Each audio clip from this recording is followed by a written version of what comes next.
All right, greetings. Welcome back to Blackburn News, where everything is connected. How y'all doing? Good to see you. So you guys, nobody had an echo there? That's good. We're live on X, YouTube, and on Telegram. If you want to listen to the show on Telegram, it should be there. Let me make sure. Pretty sure it's there. If you're watching on Telegram, if there's a way you can let me know you're watching on Telegram, yeah, it's going. All right, so there's a video. Excuse me, a stream on Telegram, and here we all are. Okay, let me get my mic back here.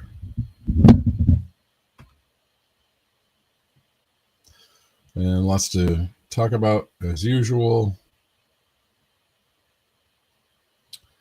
All right.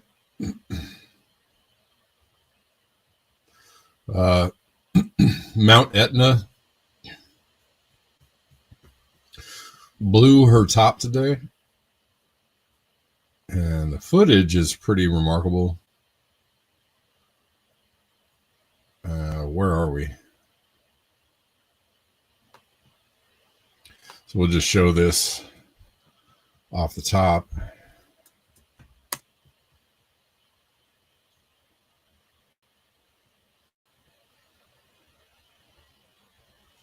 And pretty harrowing pictures coming out of Italy. We'll start this from the beginning. This is the clearest wide view of the pyroclastic flow here.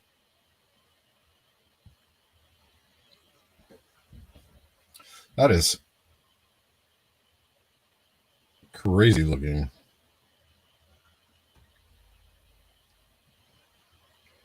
Pretty sure that's a time lapse. No? Yeah, that's a time lapse. And tourists were sent scrambling. I believe there were people even closer than this.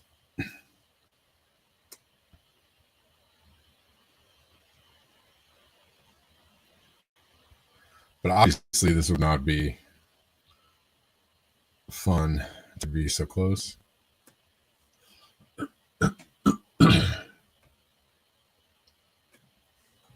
Sorry. Let's see. Tourists seen running for their lives as Italy's Mount Etna erupts, sending ash several kilometers into the sky. A tour company said they had about 40 people on the volcano when it erupted, as reported by CNN. The last time Mount Etna erupted like this was in 2014. Here's some footage of people a little closer. We were 2 steps away, and thank goodness we have a responsible guide with us.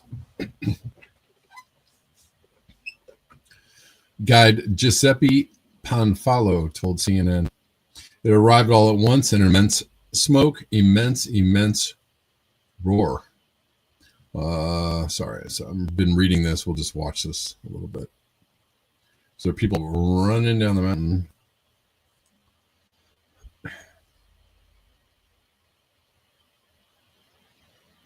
Hold on, I'm going to read this comment in a second, Bella.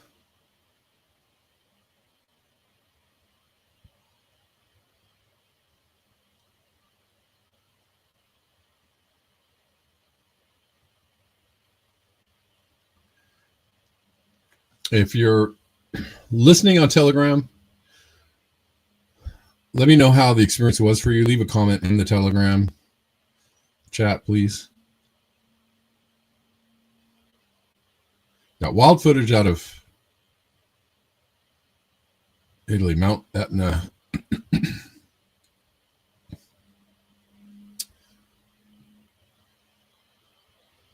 Exploding. Okay. So what is this comment?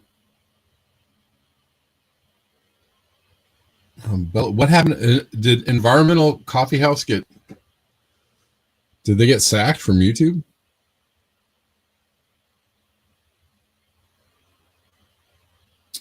Why would you take my 5,000 sub channel down for child endangerment when I cover nothing climate, environment, and politics? So is that what happened? I did not see that. Environmental Coffee House. That's fairly wild to me. I mean, they really are just talking about climate change. And I feel like we're way more controversial over here, or maybe, we're walking the line on, on subject material. I mean, we're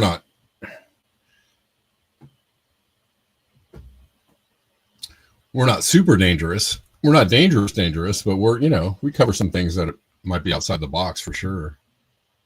And plenty of like COVID vaccine stuff. Sorry about I'm getting a lot of glitchiness here in my stream, so I apologize. Yelp channel? Whose Yelp channel? Your Yelp channel or the Environmental Coffee House? their channel. Sorry, I gotta read. I really have to. So somebody reported. Wow. Whatever I do, don't talk about lizard people. Well, we're Black Bear News, not lizard people news, okay?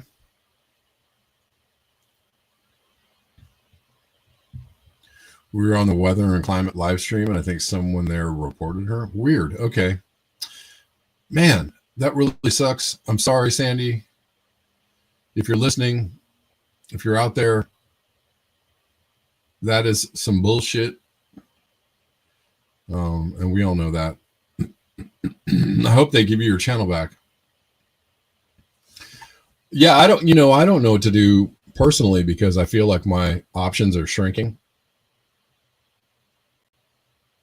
I don't feel like going to Rumble, but at the same time, I feel like that's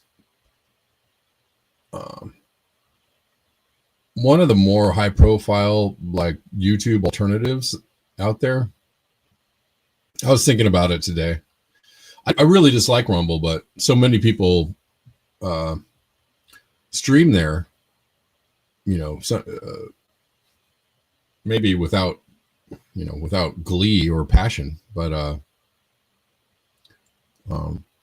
people still stream on Rumble, even though they might not like Rumble. So as far as a central place to go listen to alternative news, I have kind of given up Rockfin. I've kind of left Rockfin, which was my platform for listening to alternative news. I don't want to listen on YouTube. So I'm thinking it's probably going to be Rumble eventually, but I am trying my best to stay off of Rumble for the time being. But so here we all are. Still on YouTube. Okay, let's keep going. I will go back up to here. It's Trump. The Trump administration announced very publicly that Palantir is going to be a big part of the future. Truth Social. I don't know anything about Truth Social. Hard to say. Do you guys? Does anybody hang out on Truth Social? I don't know. I've kind of had it with the Twitter knockoffs. There's been so many. I'm not going to Blue Sky, not going to Threads. Rumble and Rockfin are total shit shows. Yeah.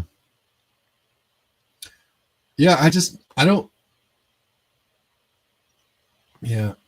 have any patience for and I think Truth Social is kind of a Twitter knockoff for conservatives. Unless a platform can come along and show me that it has some kind of reach power, staying power.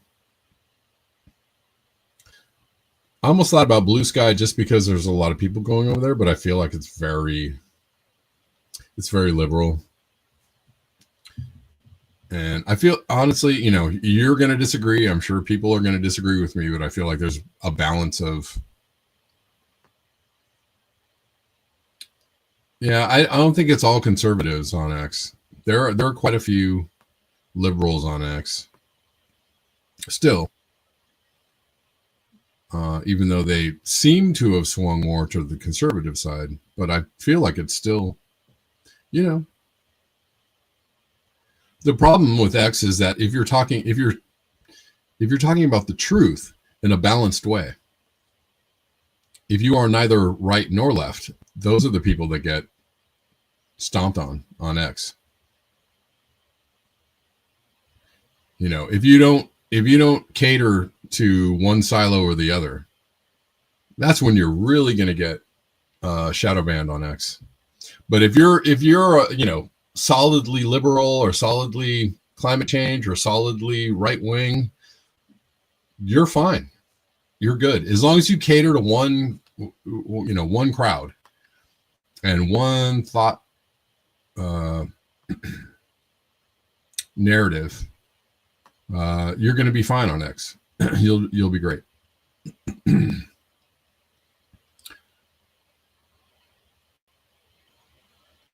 I don't know. Am I still on X? Did I disappear from X? I guess I'm still there. Well, let's keep going. Where am I here? So Palantir is not just, helping to run a genocide in Palestine. They're helping turn the U.S. into China West.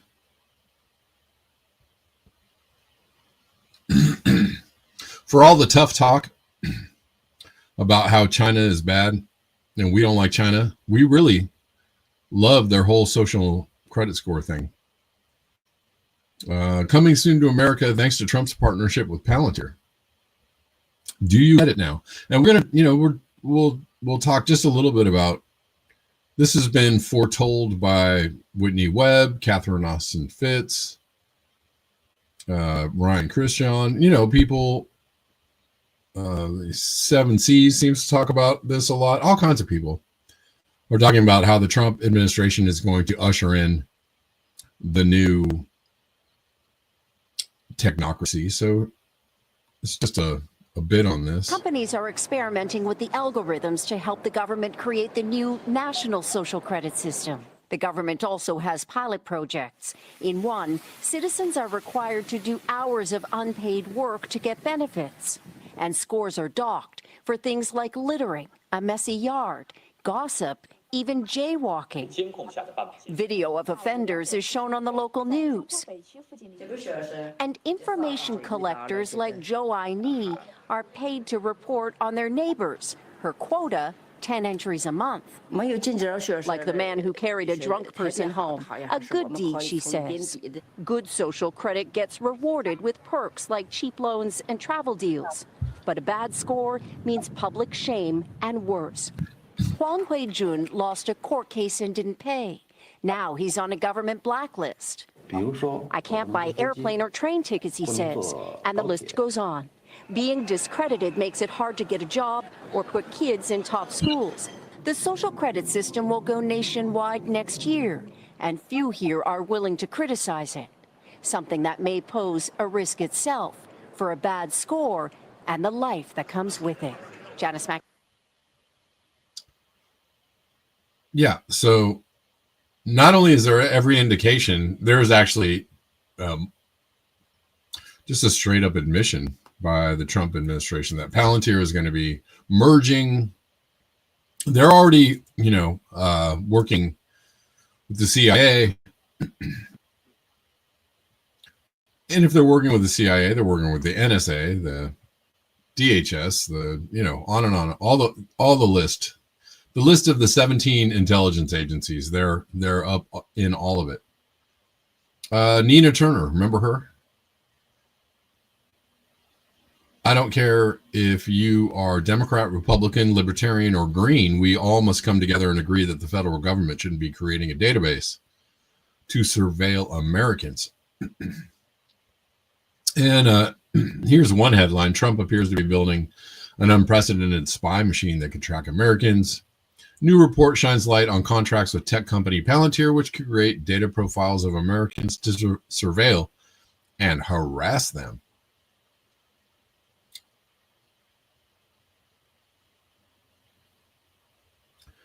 Grok says, no definitive evidence confirms Trump is building a spy machine.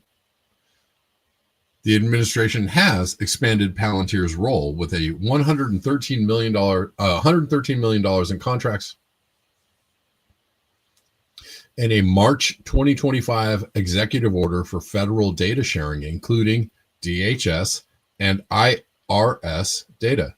Palantir's tools like Foundry and Gotham. Why would you name a tool Gotham?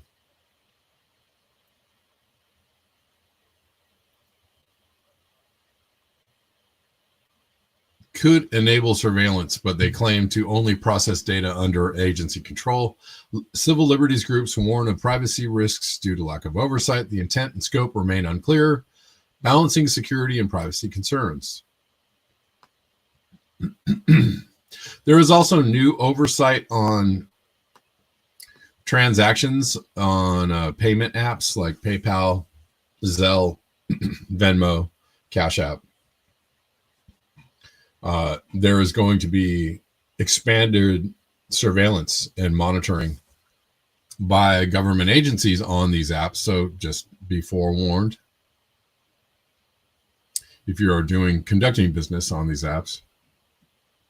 And this has been, increasing over the past few years.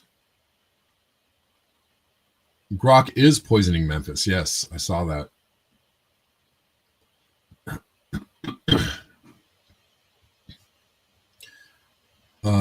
And also one of the reasons why people think Elon Musk was doing the Doge thing, stepped in and then stepped away,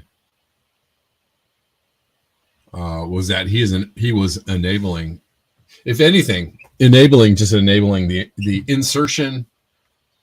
injection of AI software, AI tools into government agencies. Memphis? Nah, man.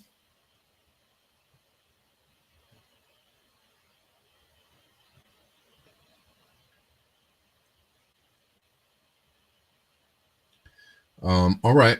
Also in the news, Ukraine hit Russia with a huge drone attack.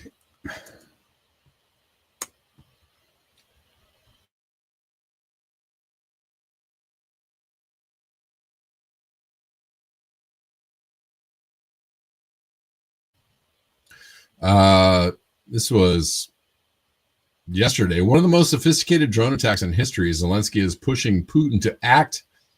40 Russian strategic bombers destroyed in a daring Ukrainian drone swarm raid.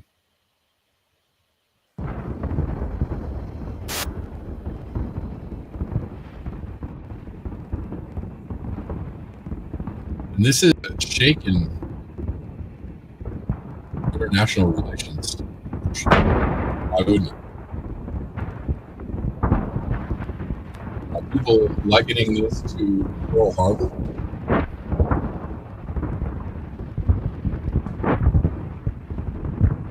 Pearl Harbor style attack.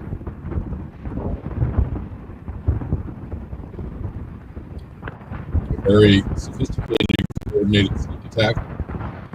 If you believe that nobody knew that Pearl Harbor was this story about Pearl Harbor is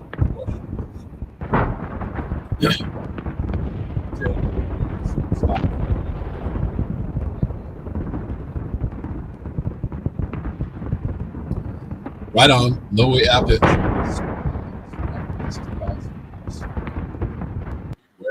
Okay, well, you get the idea.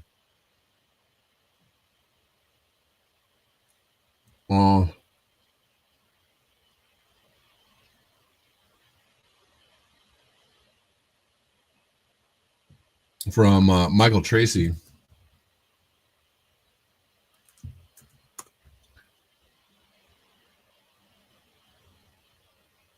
Knowing what followed Pearl Harbor, not sure this could be cause for celebration.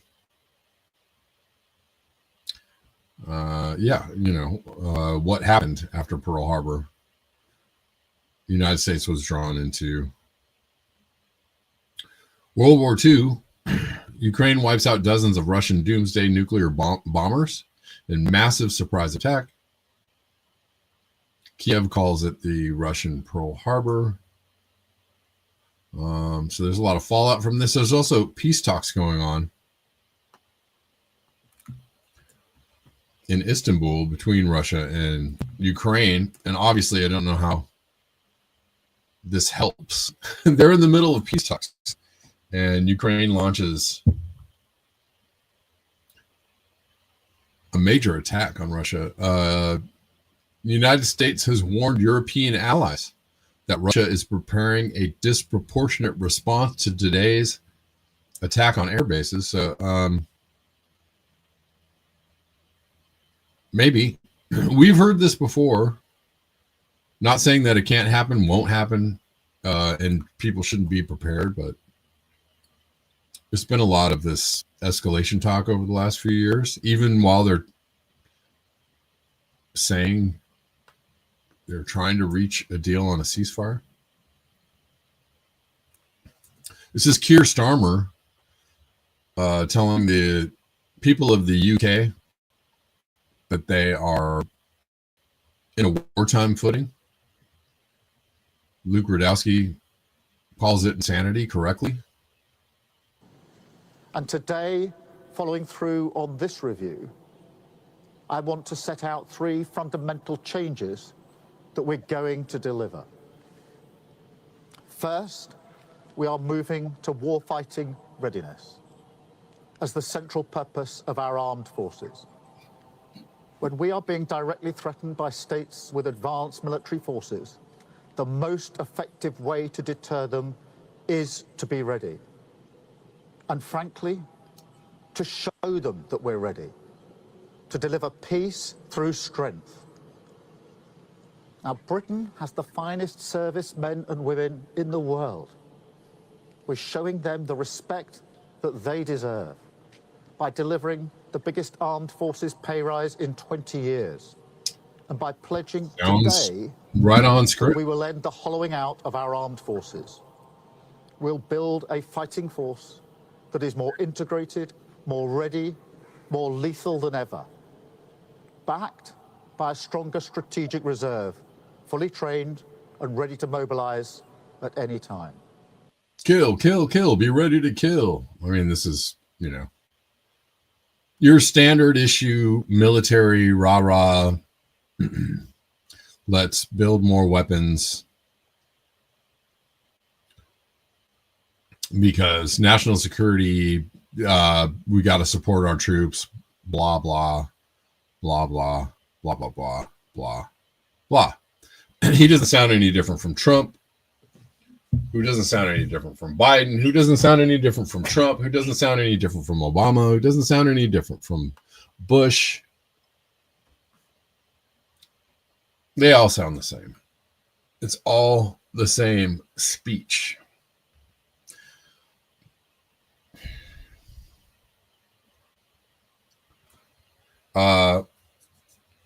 So yeah, they are engaged in peace talks. So, what is the message that is being sent? There are people pushing for a ceasefire. I don't believe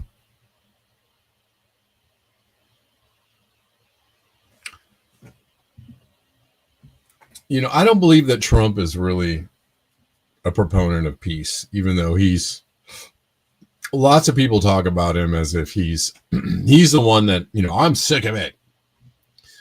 I want this war to end. These people can't, get together and play nice. Well, then I'm just going to take my ball and go home. I don't believe that. And not a lot of people believe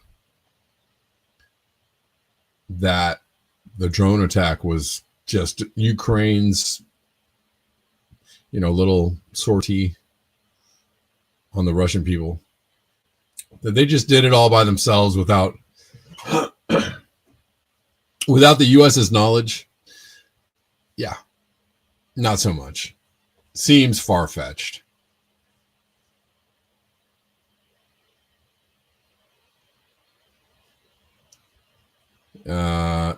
So here's clandestine.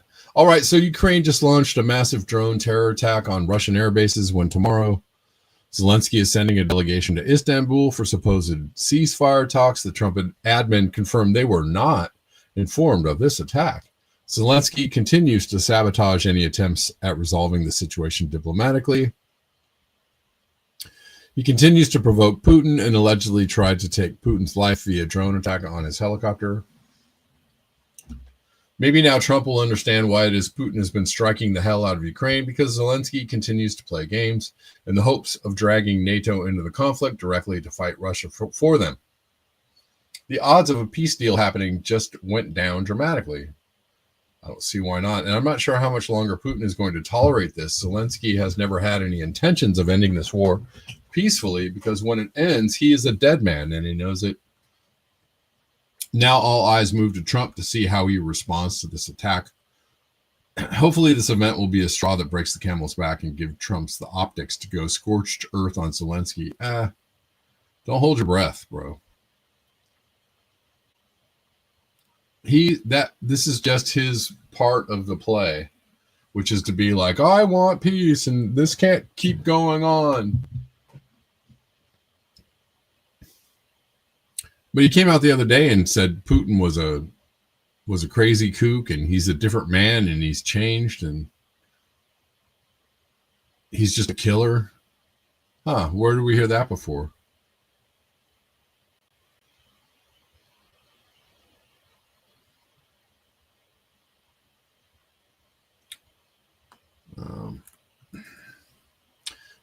And also something interesting was happening right before the drone attacks. We're going to get there in a second.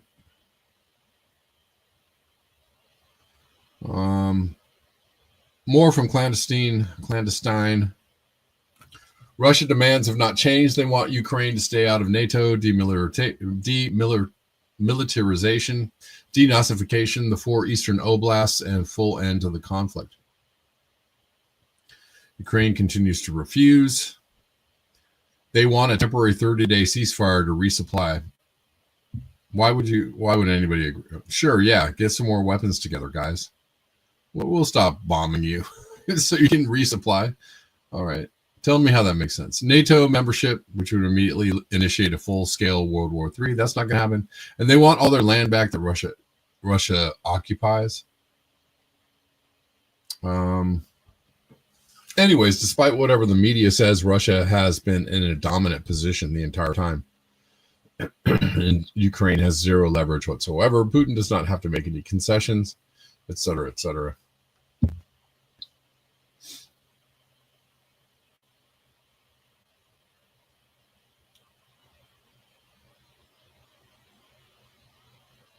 Let's see. Apparently, Lindsey Graham was in Kiev right before this attack. And so the U.S. didn't know anything about this? Is that what we're supposed to believe? When I heard Zelensky launched, this is from Amuse, when I heard Zelensky launch the largest drone attack in history against Russia's nuclear deterrent, I immediately looked to see where Senator Graham was. Not shockingly, he is in Kiev. Then I saw his hotel bill, $800,000 to stay at Hotel Kiev. This war can't end soon enough. And apparently this is Richard Blumenthal and Lindsey Graham were there. Both of them together, their hotel stay costs $800,000. Golly gee, do you think there's any money laundering there going on? $1 million to stay for 2 people to stay in a hotel? I don't think so. They're basically there, dragging in bags full of cash is what they're doing.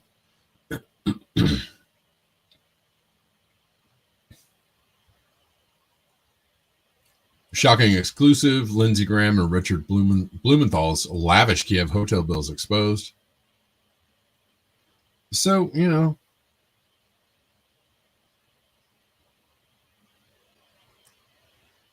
seems a little strange. They were there on June 1st.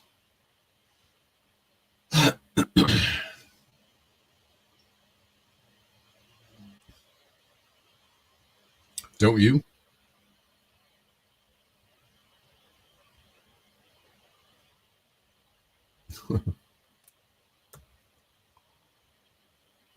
Old Bottom Lindsay. Here's apparently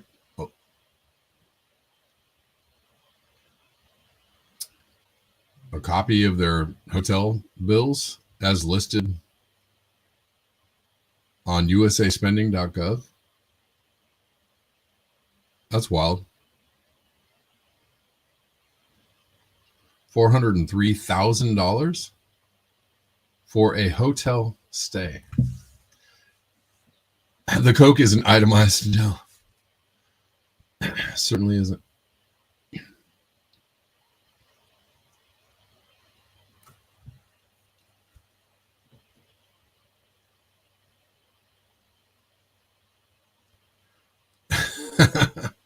You talk about rent boys. You know they got all the rent boys in Ukraine. And the rent girls, too.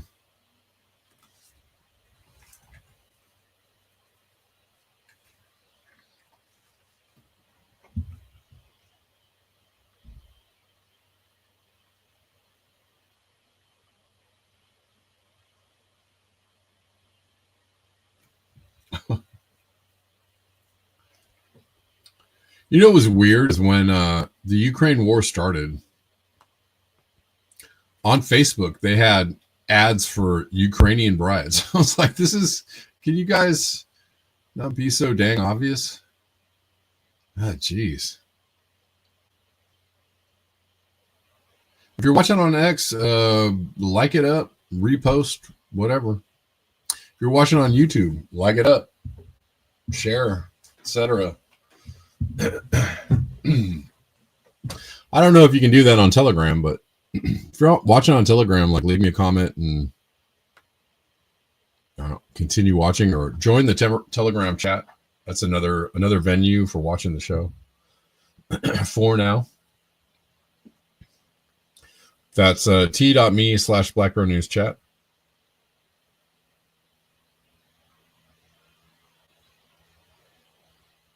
You can watch it over there in relative privacy, I guess.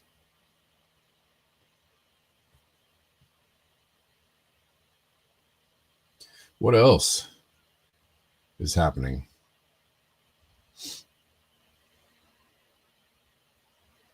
Going back to the Palantir, the technocracy, which it seems like most countries are in on, right? It's not just China or the US. It's Russia, it's the BRICS and the Western countries all together doing the same thing, basically. It's like a net that's closing in from both sides. There are no opposition,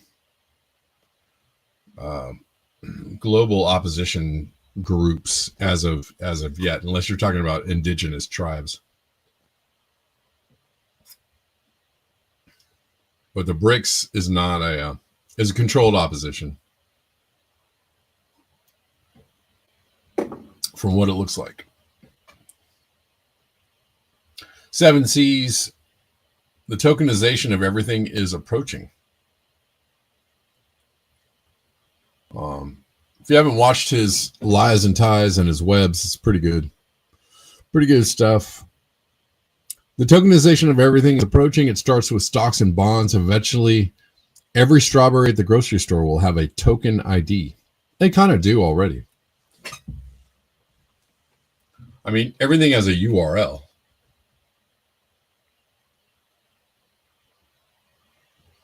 I haven't heard that one before, Denver. Can't spell bricks without BRI.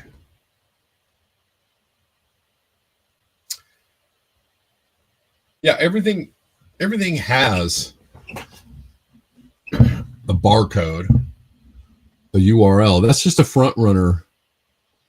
The front runner of everything being on the blockchain, basically.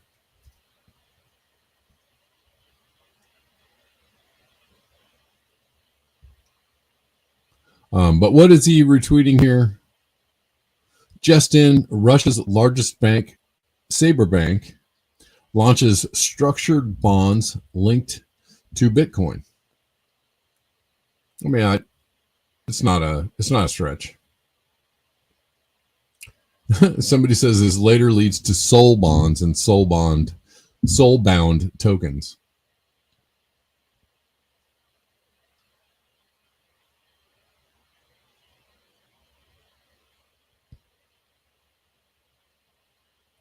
Someone also talks about not accepting cash. Watch out for the not accepting cash thing under the guise of, being more transparent.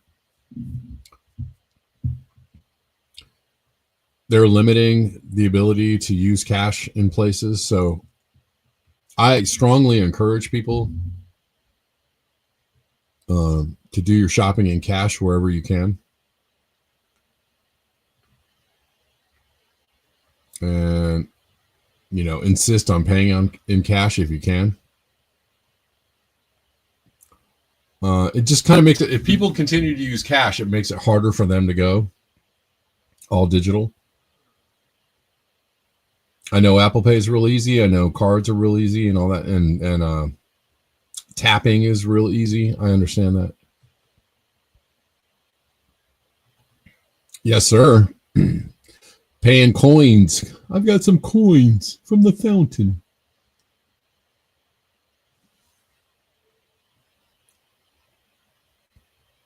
BRI, Belt and Road Initiative. Yes. GDI. Yes. Global Development Initiative. Yep.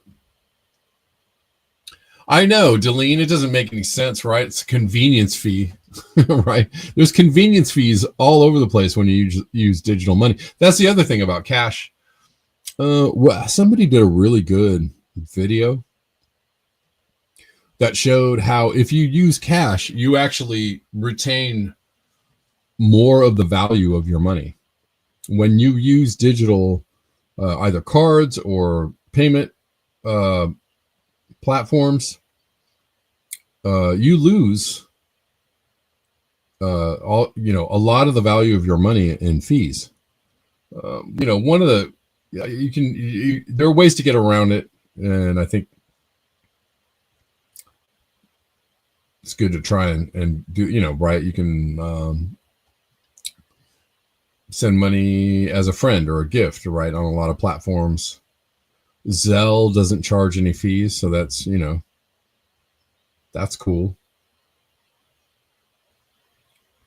But yeah, when you pay in cash, you keep the value of your money a little bit higher, even though they can print to infinity, and they will. It doesn't really matter. It's the same, the way they print money is the way that they create. It's actually worse. Real money doesn't have a blockchain or a ledger. So it's like, if we're talking about crypto, in the case of Bitcoin, there's a limited supply. There are only so many Bitcoins that are going to be pushed into the market. And not a lot of other crypto work that way. Some do, but like most crypto coins are able to be minted at will, just like the dollar, the US dollar. So when you can print something into infinity, when you can continue minting and minting and minting, and there's a never-ending supply, it crashes the value of that thing that you're minting, or it raises the likelihood of a crash. Well, yeah, it costs more to make a penny and a nickel than it does to spend a penny or a nickel, right? The cost to make them is more than the value. So keep those pennies, because they might be really valuable soon. If you have a jar full of pennies and they stop making pennies, or maybe they'll be completely worthless. I don't know.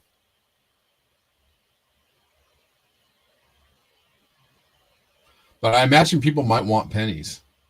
If they stop making pennies, people all of a sudden might want pennies.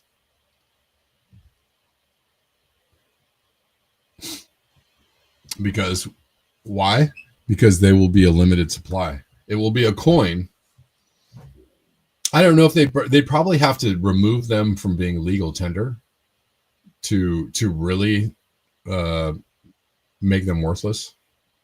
But if they were still legal tender and they stopped making them, all of a sudden the value of those coins would go up. Why? Because they're legal tender and there's a limited supply. Right? So people would be holding on to the pennies.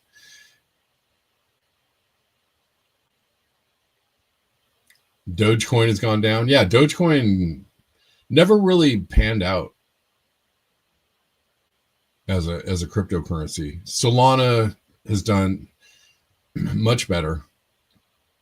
Ethereum really hasn't panned out as a cryptocurrency.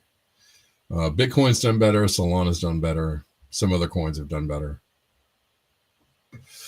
Dogecoin, not so much.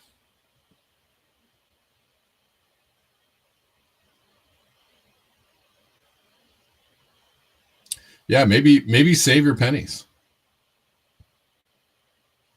Yeah, back in the day, they used to make the pennies and the nickels out of like real materials. Now they're not, they're mostly lead and with a coating on them, so they're not really worth much.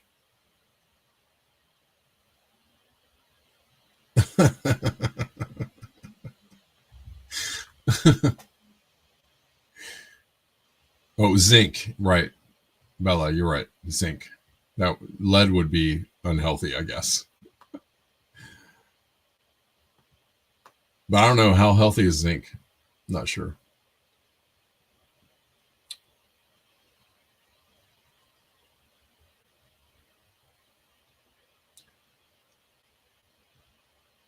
But anyways, that's the theory. Lead is more expensive than zinc.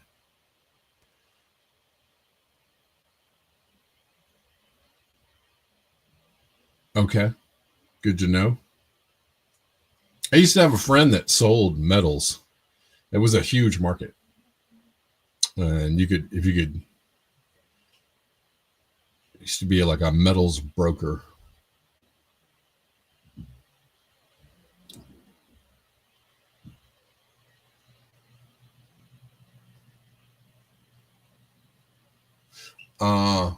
All right, man, we're cruising into the end of the show, and I got a couple more things to cover.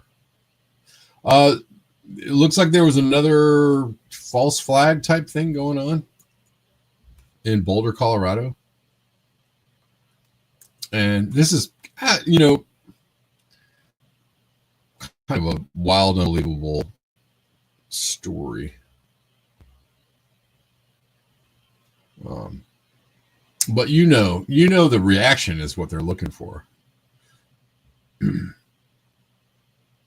So apparently this guy threw Molotov cocktails at Jewish protesters. For one thing, I haven't seen one. Have you seen any Jewish people out there protesting, getting out in the streets to support Israel? I haven't seen anything like that. I feel like that's just built in. That's baked in the cake. I don't think you really have to get it. Their cause already has all the support it needs. I don't think you need to go out and protest for support for your cause. Anyways, all that being said, supposedly there was a group of Jewish protesters in Boulder and somebody threw some Molotov cocktails at them. Okay. Okay, so lead is cheaper than zinc. We now know. All right. Good to know. I'm going to go check the charts on zinc.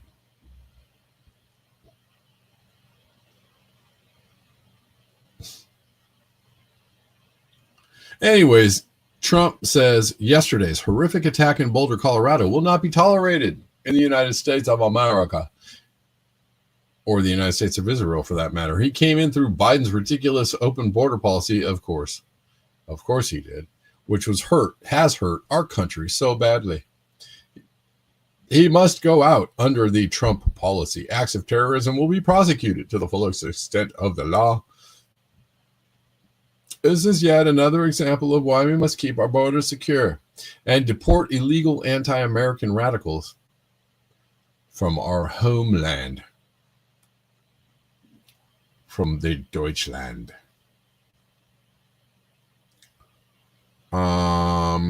My heart goes out to the victims of this terrible tragedy and the great people of Boulder, Colorado. Haroon Khan pointing out the irony of the statement. While Donald Trump condemns the attack in Boulder, his selective outrage ignores the devastating acts of terror committed by radical Jewish extremists in Gaza, where over 20,000 children have been killed. Yeah, there's that too. There's that.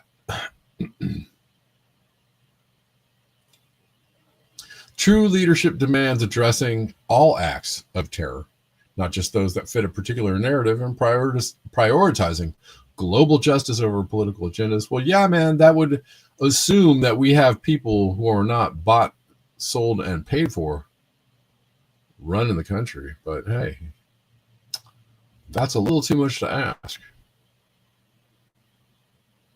So get it right. Yeah, the PR machine was primed on this.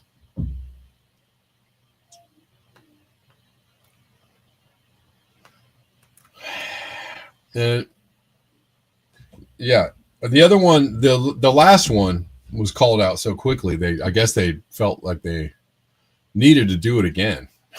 So I don't know. I don't know what more traction they're going to gain from this.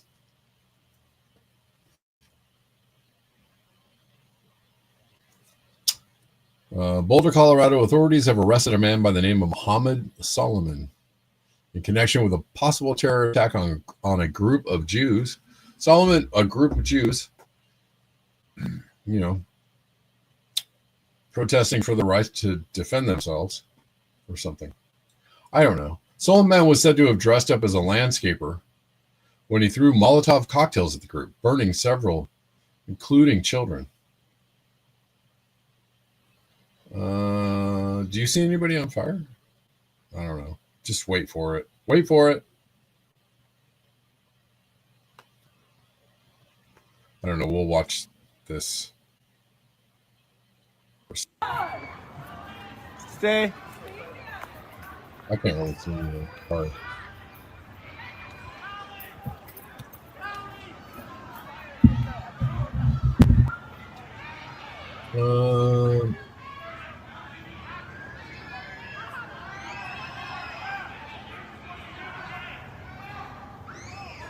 Okay.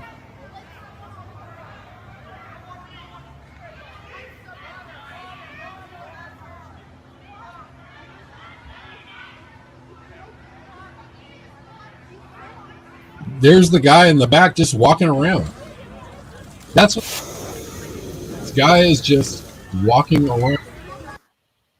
Right? Nobody tackles him. Everybody's like, oh my God. And he's just walking around, and everybody's like, eh. I'm not seeing anybody immolated. No, I'm not seeing.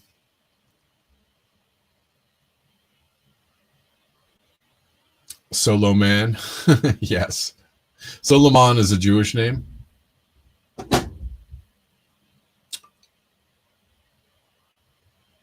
He does look white, doesn't he? He doesn't look like he doesn't look.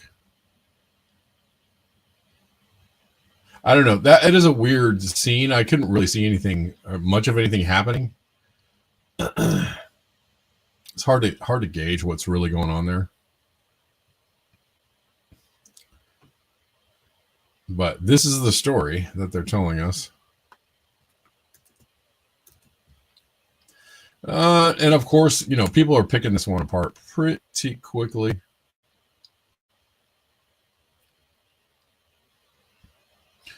Uh, 1984. I don't usually throw Molotov cocktails, but when I do, I put on a big show for the cameras and remain at the scene of the crime while I wait for the cops to come arrest me. Just like the other guy. I did it. Yeah, it was me. Oopsie. I'm just feeling some kind of way. All right. All right.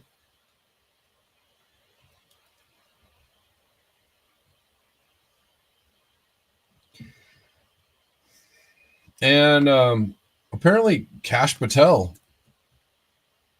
was able to get this tweet off in record time.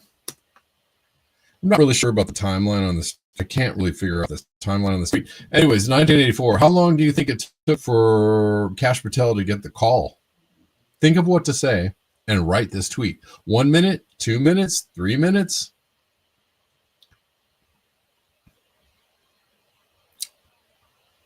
I think this is worded incorrectly a little bit. If it took more than 3 minutes, either Kash can see the future or Houston, we have a psyop.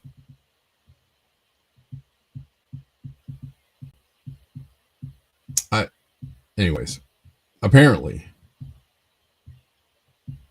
we are aware of and fully investigating a targeted terror attack in Boulder, Colorado. Our agents and local law enforcement are on the scene already, and we will share updates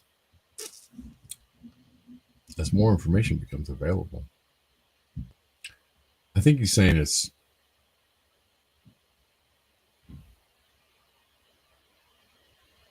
it took him 3 minutes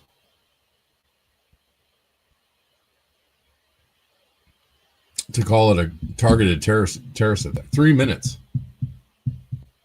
That's pretty quick. 3 minutes, 33 seconds. Yeah. 3 minutes, 33 seconds. Yeah. And in a smoke-free zone. This monster.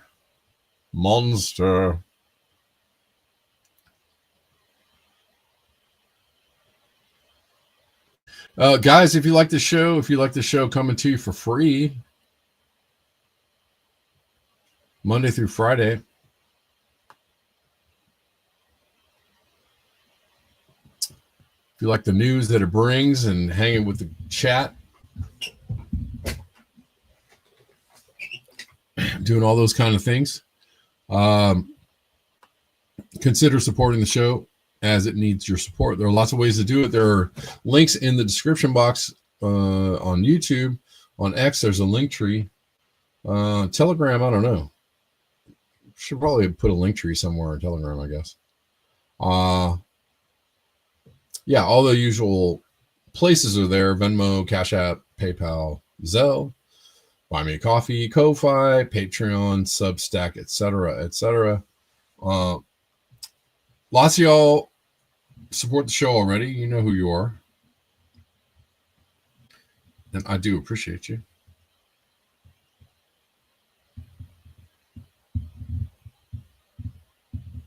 I do. Got a couple more stories to bring to you.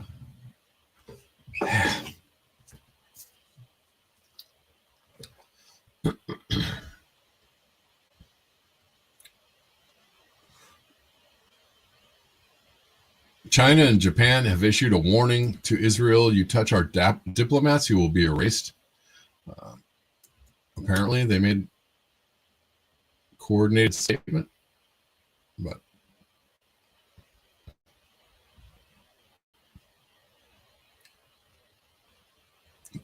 the world is waking up. China and Japan issue a warning to Israel. I'll believe it when I see it.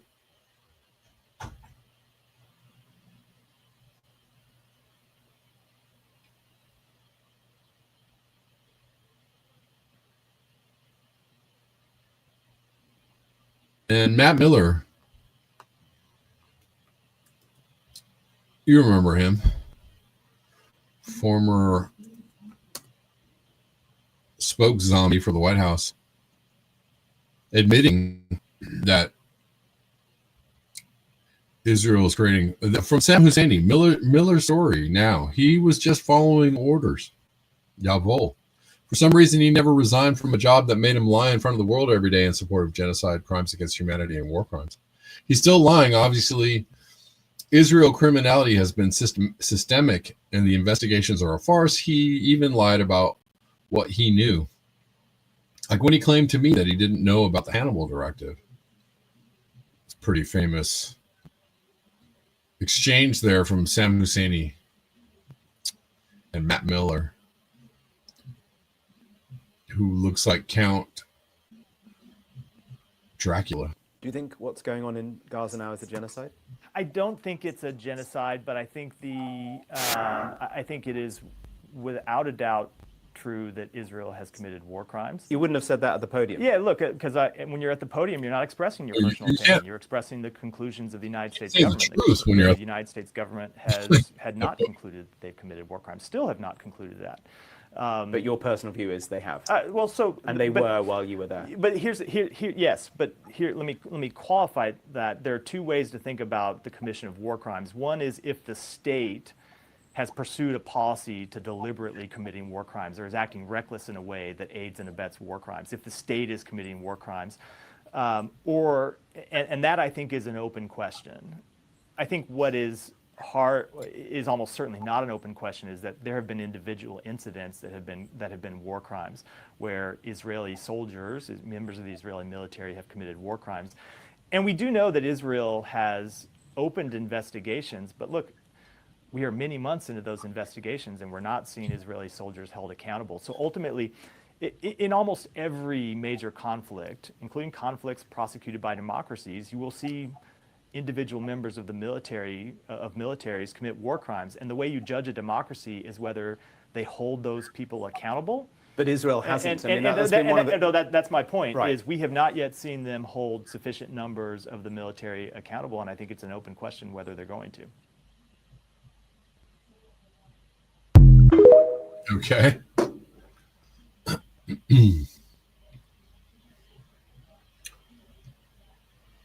Plumegate? I've never heard of Plumegate. What is Plumegate?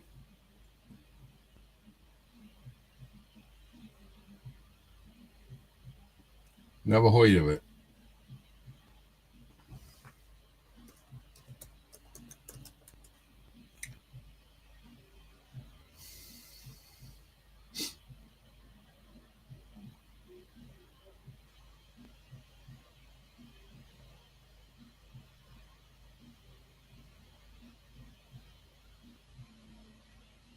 Never heard of Plumegate. I don't know what it is. All right, guys, I've got to sign off. Thank you so much for your eyes, your ears, and your conscience. Thanks for showing up.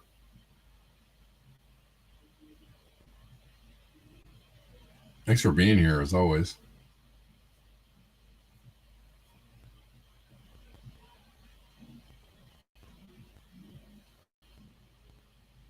And I'm going to be back tomorrow at the regular time of 12 p.m. Pacific. Don't know if I have any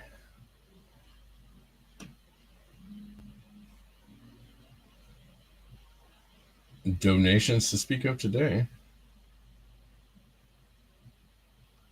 I did actually tour, I think it was on Friday. I got Tor hit me up on, don't know if I thanked Tor on Friday, but Tor donated on Ko-Fi and on Buy Me a Coffee. So thank you, Tor. Appreciate you.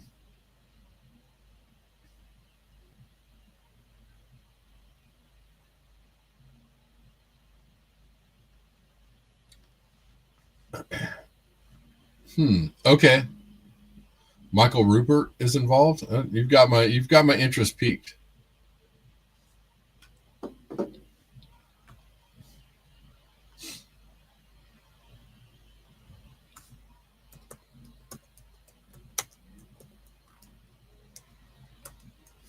All right, guys, I'm going to see you tomorrow, and we will be back here on all these same channels here. I'm probably be on Telegram tomorrow again, but I don't know. Maybe we'll try a different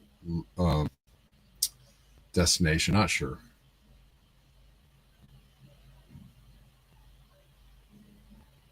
Not sure. Seems to be more people watching on YouTube and on X right now. I'm not sure if that's somehow linked.